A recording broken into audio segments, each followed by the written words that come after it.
I'm Brittany Lewis with Forbes Breaking News. Senator Mike Crapo blamed the American Rescue Plan on inflation and high gas prices during Tuesday's Senate Finance Committee hearing. Crapo said that the American Rescue Plan, quote, poured $1.9 trillion of inflation fuel into an economy with growing supply chain disruptions.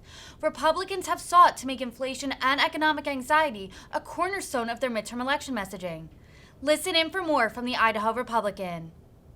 Chairman and Secretary Yellen, welcome to today's hearing. Thank you for being here. Inflation is at the top of my statement as well. Inflation is hurting American families and eroding wages. People are adjusting spending even on basic necessities just to make ends meet. They are being hammered at the gas pump and in the grocery aisles and across the economy. As wages rise to keep up with inflation, odds of an inflationary wage price spiral rise. Inflation became broad-based and accelerated last year following the Untargeted American Rescue Plan Act. That act poured $1.9 trillion of inflation fuel into an economy with growing supply chain disruptions and households with elevated disposable incomes and liquid savings.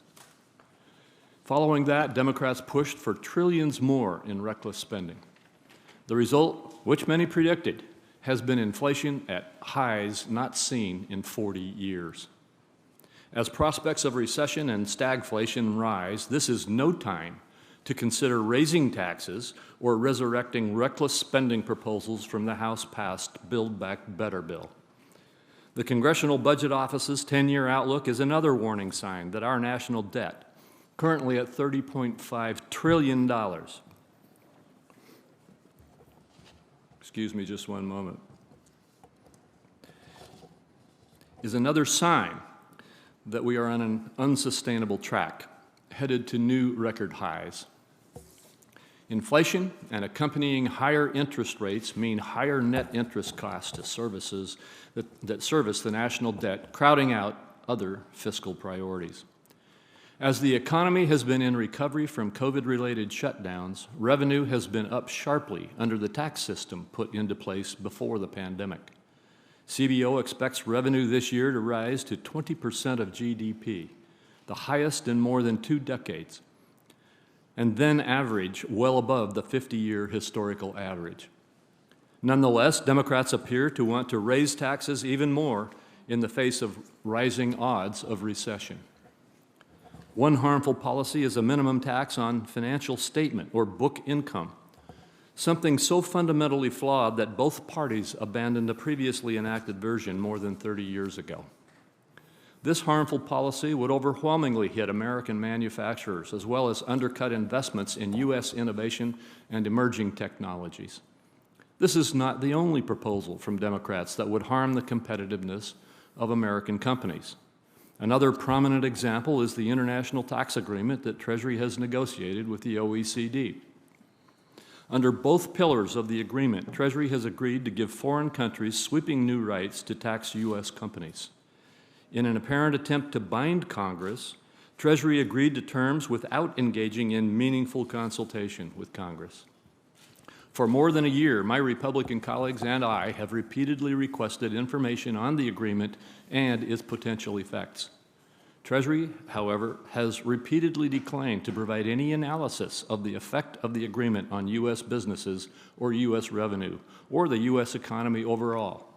And from what we can see, that impact will be significant on U.S. companies, making them less competitive globally.